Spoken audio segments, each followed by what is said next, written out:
আমার মতন তোমরা কি কাঁকড়া খেতে ভালোবাসো? আমার তো বেশ ভালোই লাগে, কিন্তু বাড়িতে কেউ খায় না দেখে সেভাবে খাওয়াও হয় না খুব একটা।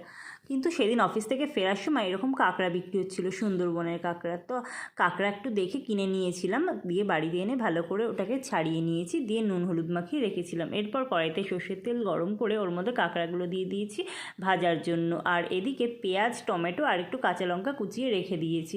কাঁকড়াগুলো ভাজা একদম দেখো কমপ্লিট হয়ে গেছে। এরপর সেই তেলের মধ্যে পেঁয়াজ আর টমেটোটাকে দিয়ে দিয়েছি একটুখানি ভাজা করে নেওয়ার জন্য। এরপর পেঁয়াজ টমেটোটা নরম হতে ওর মধ্যে দিয়ে দিয়েছিলাম কাঁচা লঙ্কা কুচি, দিয়ে দিয়েছিলাম আদা বাটা আর রসুন বাটা, তার সাথে দিয়েছিলাম একটু জিরে আর ধনের গুঁড়ো, আর দিয়েছিলাম কাশ্মীরি লঙ্কার গুঁড়ো, সাথে দিয়েছিলাম একটু লবণ আর অল্প করে চিনি। তারপর একটু জল দিয়ে মশলাটাকে ভালো করে কষিয়ে নিয়ে ওর মধ্যে কাঁকড়াগুলো দিয়ে দিয়েছিলাম। কাঁকড়াটা একটু নাড়াচাড়া করে ওর মধ্যে জল দিয়ে নিয়েছিলাম, আর জলটা একটু শুকিয়ে গেলে কাঁকড়াটাকে একদম রেডি হয়ে যাবে।